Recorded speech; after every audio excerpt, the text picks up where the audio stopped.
ہم سب ہمارے مسلمانوں کا ایک عمومی رویہ یہ ہے کہ جب وہ کسی نقطہ نظر کسی بھی مذہبی فکر سے اختلاف کرتے ہیں تو اس فکر کے اندر اگر کوئی دوسرے مثبت پہلو یا اس کے کوئی ایسے آف شوٹس موجود ہیں جو ہمارے علم کی روایت یا ہمارے جو عمل کی روایت ہے اس میں کنٹریبیوٹ کرتے ہیں تو اس کو بھی نگیٹ کرتے ہیں، اس پہ بات نہیں کرتے۔ ہم آپ سے گفتگو کرتے رہتے ہیں تصوف کے حوالے سے، اس کا جو فکری مقدمہ ہے آپ نے اپنی کتاب میں بھی لکھا۔ آج میں یہ چاہتا ہوں کہ اس پہلو سے کچھ آپ سے جاننے کی کوشش کروں کہ یہ تصوف کی روایت ہے، ایک تو اس کا علم الکلام کا پہلو ہے، اس نے کیسے کائنات اور انسان کے تعلق کو سمجھا، کیسے مذہب کو ڈیفائن کیا۔ یہ دوسرا پہلو جہاں پر وہ انسانی نفسیات، انسانی ادب، انسان کے احساسات، اس کی نفسیاتی جو جذبات ہیں ان کو کیسے بیان کرتا ہے۔ تو یہ جو روایت ہے ہمارے ہاں ادب کی، مثلا شعر کی، نثر کی، پھر اس سے خطابت کا سلسلہ پیدا ہوا، تو یہ جو صوفیانہ روایت ہے اس کے اکابر بزرگوں نے کس طریقے سے اس جو ہماری ہیریٹیج ہے اس کو انہوں نے انرچ کیا ہے، اس میں کنٹریبیوٹ کیا ہے، اس بارے میں کچھ بتائیے گا ذرا۔ رسالت مآب صلی اللہ علیہ وسلم سے اس دین کی ابتدا ہوئی، یعنی اس پہلو سے کہ یہ ہمیں رسول اللہ صلی اللہ علیہ وسلم کی تصویب سے ملا ہے۔ ویسے تو اس کی ابتدا آدم علیہ السلام سے ہو گئی، سب پیغمبر اسی دین کو لے کر آئے ہیں۔ قرآن مجید یہ کہتا ہے کہ اللہ کا دین ہمیشہ سے اسلام ہی رہا ہے، یہ سب پیغمبروں کا دین ہے۔ اس کی اس لحاظ سے تو ابتدا سیدنا آدم ہی سے ہو گئی تھی، لیکن ہمارے لیے یہ تجدید کے بعد محمد الرسول اللہ صلی اللہ علیہ وسلم کی تصویب سے جاری ہوا ہے، اور ہم ظاہر ہے کہ اسی نسبت سے اب اس کو مانتے بھی ہیں، قبول بھی کرتے ہیں اور اس کی دعوت بھی دیتے ہیں۔ رسول اللہ صلی اللہ علیہ وسلم نے یہ دین صحابہ کرام کے سپرد کیا، یعنی قرآن مجید بھی انہی سے ہمیں ملا ہے، اور یہی صورتحال سنت کی بھی ہے، یہ ان کا عمل ہے جو ایک روایت کے طور پر جاری ہو گیا۔ پھر یہ تو نہیں ہوا کہ وہی لوگ ہمیشہ رہیں، یا جس طرح کی ان کی تربیت ہوئی اسی کے لحاظ سے تمام چیزیں ہوتی رہی ہوں، یا تاریخ ایک جگہ روک دی گئی ہو، اس کے بعد پھر یہ دین، اس کی دعوت اقصائے عالم تک پہنچ گئی۔ یہ معلوم ہے کہ رسالت مآب صلی اللہ علیہ وسلم کے دنیا سے رخصت ہو جانے کے کوئی 10-15 ہی سال کے عرصے میں بڑی بڑی سلطنتیں، اسلامی ریاست کہیے یا مسلمانوں کی ریاست کہیے، اس کا حصہ بن گئی۔ ایک بڑی سلطنت مسلمانوں کی قائم ہو گئی، اس میں ہر ذہانت کے لوگ، ہر پس منظر کے لوگ، ہر مدرسہ فکر کے لوگ، مختلف ادیان کے ماننے والے، ہر طرح کے لوگ موجود تھے۔ مسیحی علم کلام کی ایک پوری روایت موجود تھی، یونانی فلسفہ بڑی حد تک اپنی جگہ بنا چکا تھا، اس کی ایک پوری ٹریڈیشن مسلمانوں کو ملی۔ یہی صورتحال ہندوستان کے مذاہب، ہندوستان کے فلسفوں کی تھی۔ مصر میں بھی ایک بڑی قدیم روایت اس سے پہلے موجود تھی۔ تو یہ سارا وہ منظر ہے جس میں جو لوگ اسلام کی طرف متوجہ ہوئے وہ آہستہ آہستہ اسلام کے ساتھ وابستہ بھی ہوتے چلے گئے، اور ایک علمی روایت کو پیدا کرنے کا باعث بھی بنے۔ یہ اپنی جگہ پر ایک بڑا مثبت عمل ہے، یعنی ایسا نہیں ہو سکتا کہ کوئی مذہب آپ لوگوں کو دیں اور وہ مذہب قبول کرنے کے بعد باقی دنیا سے بے تعلق ہو کر بیٹھ جائے۔ اس کو آج کے زمانے سے سمجھ لینا چاہیے۔ ہم مسلمان ہیں، اللہ پر ایمان رکھتے ہیں، آخرت پر ایمان رکھتے ہیں، لیکن اس وقت کی پوری دنیا میں پچھلے 300-400 سال میں جو تبدیلیاں آئی ہیں، جو افکار پیدا ہوئے ہیں، جو سیاست میں تبدیلی آئی، جو معاشرت میں تبدیلی آئی، میں نے کئی مرتبہ عرض کیا ہے کہ وہ ول ڈیوراں کے الفاظ میں جو ایج آف فیتھ ختم ہوئی اور اس کی جگہ پر رینیسنس ہوا، ایک انلائٹنمنٹ کا پورا پروجیکٹ چلا، جدیدیت جس کو ہم کہتے ہیں، ماڈرنٹی، اس نے اپنے ڈیرے ڈالے۔ تو یہ سب کچھ جو کچھ بھی ہے، یہ تو نہیں ہو سکتا نا کہ یہ ہمارے ذہنوں تک نہ پہنچے، یہ افکار ہم نہ دیکھیں، یہ ہماری زندگی پر اثر انداز نہ ہوں۔ یہ سیاسی لحاظ سے بھی ہوں گے، معاشرتی لحاظ سے بھی ہوں گے، سماجی لحاظ سے بھی ہوں گے، تہذیبی لحاظ سے بھی ہوں گے۔ ان کے اثرات آپ کے آرکیٹیکچر پر پڑتے ہیں، آپ کی مصوری اور آپ کے فنون پر پڑتے ہیں، آپ کے سوچنے کے انداز پر پڑتے ہیں، چیزوں کو دیکھنے کے انداز پر پڑتے ہیں۔ یہ جمہوریت، جمہوری اقدار، انسانی حقوق، ظاہر ہے کہ یہ اصطلاحات اور تعبیریں ہمارے ہاں تو پیدا نہیں ہوئیں، تو اس زمانے میں بھی آپ دیکھتے ہیں کہ انسانی ذہن ان چیزوں کے ساتھ آگے بڑھتا ہے۔ یہ کوئی قابل مذمت چیز نہیں ہے، ایک زندہ انسان کی حیثیت سے انسانیت کا سفر ہے جس میں آپ بھی شریک ہو جاتے ہیں۔ اس میں اس کی بڑی ضرورت ہوتی ہے کہ مذہب چونکہ انسان کے علمی ارتقاء کا نتیجہ نہیں ہے، یعنی انسانی علوم کے بارے میں ابھی حال میں بڑی تفصیلی گفتگو کر چکا ہوں کہ وہ کس طرح سے پیدا ہوتے ہیں۔ انسانی علم نہ صرف یہ کہ اپنی پیدائش کا ایک پورا نظم رکھتا ہے، بلکہ وہ نظام فکر بننے یا ایک علم کی حیثیت اختیار کرنے تک جن مراحل سے گزرتے ہیں وہ سب کے سب ارتقائی ہوتے ہیں۔ اس میں نقد و نظر کا سلسلہ بھی جاری رہتا ہے، اس میں آپ بہت سے افکار کو ایک زمانے میں بڑی غیر معمولی اور قیمتی چیز سمجھتے ہیں، پھر اس پر تنقید بھی کرتے ہیں۔ اس مصرعے میں اس کو سمیٹ دیا اقبال نے کہ تراشیدم پرستیدم شکستم، ہم بت تراشتے ہیں، پھر اس کے بعد ان کی پرستش کرتے ہیں، پھر ان کو خود ہی توڑ دیتے ہیں۔ تو انسانی علم کی تاریخ یہ تراشیدم پرستیدم شکستم میں ہے، لیکن مذہب کا معاملہ یہ نہیں ہے۔ مذہب میں جو اصل مسئلہ پیدا ہوتا ہے وہ یہ ہے کہ وہ پیغمبروں کی ہدایت ہے، آسمان سے آئی ہے، فیصلہ کن ہے، اس میں اصل کی حیثیت میرے یا آپ کے ارتقاء کو نہیں ہے۔ علامہ اقبال نے ریکنسٹرکشن میں ایک آخری خطبہ، جو چھٹا خطبہ ہے غالباً، اس میں انہوں نے بیان کیا ہے کہ مذہب کی ابتدا ایمان سے ہوتی ہے، پھر فکر اس میں در آتا ہے، اور پھر اس کے بعد عرفان کا دور آ جاتا ہے۔ یہ میرے نزدیک مذہب کے بارے میں تو صحیح نہیں ہے۔ مذہب تو اپنی پیور صورت میں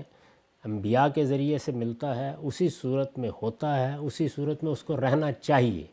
لیکن انسانوں کے ساتھ یہ ساری داستان ضرور گزرتی ہے۔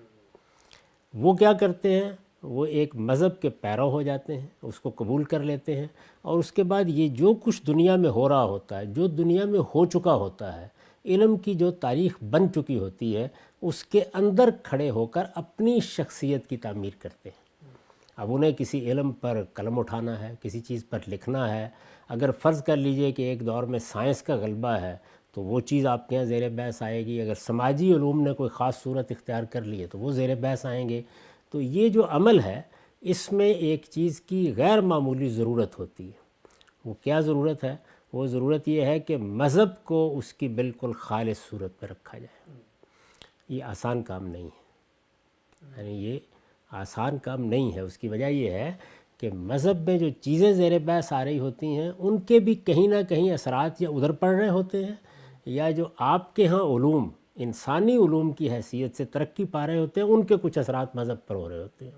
پڑھا ہوگا نا آپ نے کہ جب یونانی علوم کے تراجم ہوئے تو کچھ عقلی سوالات کھڑے ہو گئے مذہب کے بارے میں، تو اب اس کے نتیجے میں فلسفے کے زیر اثر ایک علم کلام وجود میں آ گیا۔ یہی صورتحال جو ہے وہ ہمارے ہاں تصوف کی بھی ہوئی ہے۔ یہ سب کچھ ہماری میراث ہے۔ اس میں جن لوگوں نے کام کیا وہ بہت بڑے لوگ ہیں، ان لوگوں کے ساتھ ہمیشہ احترام کا رویہ رکھنا چاہیے۔ کوئی قوم اپنی میراث سے بیگانہ نہیں ہو سکتی۔ مذہب کی تطہیر جس طرح ضروری ہے، اسی طرح یہ بھی ضروری ہے کہ جو کام لوگوں نے کیا ہو اس سے متعلق کوئی علی الاطلاق منفی رویہ نہ اختیار کیا جائے۔ یعنی مجھے جب اس پر بات کرنی پڑی ہے تو اس لیے کرنی پڑی ہے کہ جب آپ یہ کہیں گے کہ فلاں چیز توحید ہے تو پھر میں قرآن مجید لے کر آؤں گا اور دیکھوں گا کہ وہ توحید ہے یا نہیں ہے۔ جب آپ یہ بیان کریں گے کہ یہ ہمارا قیامت کا تصور ہے یا نبوت کا تصور ہے، تو وہاں تو جو خالص مذہب ہے جس کی کتاب قرآن مجید ہے اس کی روشنی میں آپ کی بات کا جائزہ لیا جائے گا۔ لیکن ان چیزوں کا جائزہ لینے کا عمل آپ ایک طرف رکھیے، یہ جو بہت بڑے بڑے لوگ، غیر معمولی لوگ، اعلیٰ ذہانتیں پیدا ہوں گی تو یہ کنٹریبیوٹ کریں گی نا، یہ کہیں تفسیر میں کنٹریبیوٹ کریں گی، کہیں کسی چیز کے فہم میں کنٹریبیوٹ کریں گی، کہیں کسی مشکل کو حل کرنے میں کنٹریبیوٹ کریں گی۔ یہ سارا جو کنٹریبیوشن ہے اسے بڑی عزت کی نگاہ سے دیکھنا چاہیے۔ یعنی اس میں مذہب میں اگر کوئی اختلاط ہوا ہے تو جس طرح یہ ضروری ہے کہ اس کو الگ کیا جائے، اسی طرح یہ بھی ضروری ہے کہ اس کنٹریبیوشن کا اعتراف کیا جائے، اس کو اپنے علم کی میراث بنایا جائے۔ اس میں جو غیر معمولی کام ہمارے ہاں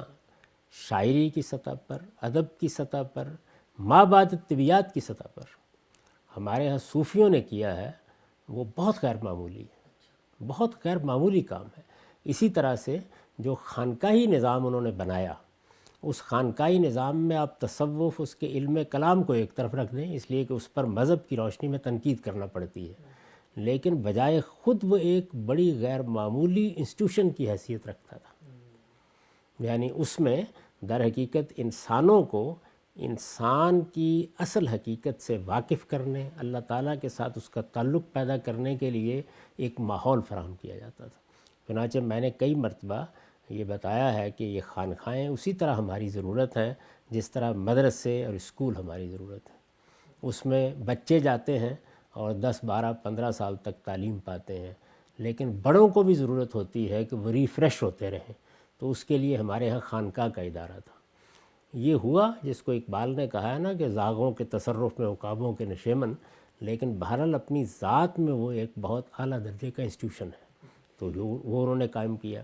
اسی طرح انسانی نفسیات کیا ہے، وہ کیسے چیزوں سے متاثر ہوتی ہے، انسان کی توجہ میں کیسے ارتکاز پیدا کیا جاتا ہے، اس کو اللہ تعالیٰ سے متعلق کرنا ہے تو اس دنیا کے اندر جو اس کا اشتغال ہے اس سے نکالنے کی کیا تدبیریں، طریقے، علاج ہو سکتے ہیں، اس میں بہت بڑا کنٹریبیوشن ہے ان کا، بہت بڑا کنٹریبیوشن ہے۔ تو اس کنٹریبیوشن کا اعتراف بھی کرنا چاہیے، اس لحاظ سے اپنے ان اکابر کی عزت بھی کرنی چاہیے، اور ان کا نام بھی ہمیشہ عزت اور احترام کے ساتھ لینا چاہیے، اور اس میراث سے ایک ایک چیز کو سامنے رکھ کے فائدہ بھی اٹھانا چاہیے، لیکن اس قیمت پر نہیں کہ دین میں کوئی اختلاط گوارا کر لیا جائے۔ یعنی یہ سب کچھ ہوگا، اس کی عزت بھی ہوگی، اس کو اس کی جگہ بھی دی جائے گی، اس سے استفادہ بھی کیا جائے گا، لیکن اگر دین سے متعلق کوئی اختلاط پیدا ہوا ہے تو بے کم و کاست کہہ دیا جائے گا کہ اس کا دین سے کوئی تعلق نہیں۔ تو انہوں نے جو علم کلام وجود پذیر کیا، جو اپنے ہاں ایک بابت طبیعت بنا کر دکھائی، اور پھر اس کے بعد دینی اصطلاحات میں اس کو بیان کیا کہ یہ توحید یہ ہے، یا توحید اخص الخواص کی یہ ہے، یا توحید کا اعلیٰ مقام یہ ہے، یا اسی طرح بعض چیزیں کی، ان کی کوئی بنیاد قرآن مجید میں نہیں ملتی۔ تو ہمیں یہ بتانا بھی پڑتا ہے، اور اس لحاظ سے یہ ایک متوازی نظام فکر ہے۔ جب میں یہ کہتا ہوں کہ متوازی دین ہے، تو دین اصل میں ایک نظام فکری کے لیے استعمال ہوتا ہے۔ اللہ تعالیٰ نے جب یہ کہا کہ میرا ایک دین ہے، اور اس کے مقابل میں کفار مکہ کو کہا کہ ان کا بھی ایک دین ہے، درا حالے کہ وہ تو قیامت کو بھی نہیں مانتے تھے۔ تو ایک نظام فکر ہوتا ہے جو ظاہر ہے کہ اس وقت جدیدیت کی صورت میں ہے، اب پوسٹ ماڈرنزم کی صورت میں ترتیب پا رہا ہے۔ مارکسزم ایک پورا نظام فکر ہے، یعنی وہ نیچے سے اوپر تک ہر چیز کے بارے میں اپنی ایک رائے دیتا ہے اور اپنا ایک ورلڈ ویو رکھتا ہے۔ تو بالکل اسی طرح کا معاملہ تصوف کا ہے۔ اس لیے میں نے یہ بات جب کہی کہ یہ ایک متوازی دین ہے، تو اس کا مطلب کیا تھا؟ اس کا مطلب ہے کہ یہ ایک متوازی نظام فکر ہے، پورا نظام فکر ہے، اپنے مبادی رکھتا ہے، اپنے اصول رکھتا ہے، اپنے مقاصد رکھتا ہے، اور اس میں چونکہ دینی اصطلاحات استعمال کرتا ہے، ان کو الگ کر کے بیان کرنے کی ضرورت ہے۔ اس کا ہرگز یہ مطلب نہیں ہے کہ جو مابعد طبیعت میں، جو فلسفے میں، جو انسانی فکر میں، جو لوگوں کی تربیت میں، جو انسانی نفسیات کے مطالعے میں، خانقاہی ادارے کو بنانے میں ان کا کنٹریبیوشن ہے، اس سے انکار کر دیا جائے۔ معاف کیجیے۔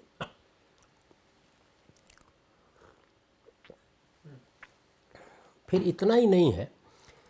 یہ لوگ صرف اسی پر تو کام نہیں کر رہے تھے نا، اس کے ساتھ مثلا آپ شاہ ولی اللہ کو دیکھیں، آپ امام غزالی کو دیکھیں، وہ علم اصول پر کام کر رہے ہیں۔ ان کی کتاب المستصفیٰ موجود ہے۔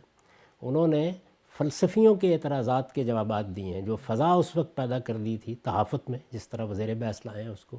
شاہ ولی اللہ کو دیکھیں کہ وہ دین کی حکمت پر ایک بڑی اعلیٰ درجے کی کتاب دے کر گئے ہیں، وہ حجت اللہ البالغہ ہے۔ آپ اس کے اسلوب سے اتفاق کریں، اختلاف کریں، لیکن وہ بہرحال ایک دور کا بڑا کنٹریبیوشن ہے۔ تو ان سب چیزوں کی قدر کرتے ہوئے، ان کی عزت کرتے ہوئے، دین کو بھی بالکل پیور، بالکل خالص صورت میں رکھنے کی جدوجہد کرنی ہے، اور جو کچھ ان کا سرمایہ ہے یہ انسانوں ہی کے ذریعے سے قوموں کی تاریخ بنتی ہے، بڑے لوگ ہی بناتے ہیں، قوموں کے اکابر ہی بناتے ہیں، تو اس سے فائدہ بھی اٹھانا ہے، اس کو ایک علمی میراث کے طور پر آگے منتقل بھی کرنا ہے، اس کو اٹھا کے بحیرہ عرب میں نہیں پھینکا جاتا، یہ سب کچھ ساتھ لے کے چلتے ہیں۔ جس طرح اس وقت مغرب میں جو علوم کی ترقی ہوئی ہے، سماجیات میں، عمرانیات میں، فلسفے میں اور بہت سی چیزوں میں، اور سائنس، اس سے تو ہر آدمی واقف ہے، اس کو آپ کو ساتھ لے کے چلنا ہوتا ہے۔ لیکن ساتھ لے کے چلنے کا مطلب کیا یہ ہے کہ ہم مغرب سے الحاد بھی ساتھ لے لیں، بے دینی بھی ساتھ لے لیں، تہذیبی روایات سے انحراف بھی ساتھ لے لیں، وہ چیزیں جو ہمارے ہاں اخلاقی اصول اور اقدار کی حیثیت رکھتے ہیں ان کو چھوڑنے کے لیے بھی تیار ہو جائیں، یہ تو نہیں ہوں گے نا۔ تو اسی طرح سے جب ہم صوفیہ کا ذکر کریں گے یا پرانے علماء کا ذکر کریں گے، وہ غزالی ہوں، وہ شاہ ولی اللہ ہوں، وہ ابو اسماعیل حروی ہوں، وہ کوئی بڑے سے بڑا آدمی ہو، تو جس طرح یہ پوری کوشش کریں گے کہ دین میں اگر کوئی اختلاط اس کے فکر میں پیدا ہوا ہے تو الگ کر کے دکھا دیا جائے، اسی طرح جو ان کا کنٹریبیوشن ہوگا اس کو سر آنکھوں پر رکھیں گے اور ان کو اپنے اکابری کی فہرست میں رکھ کر ان پر بات کریں گے۔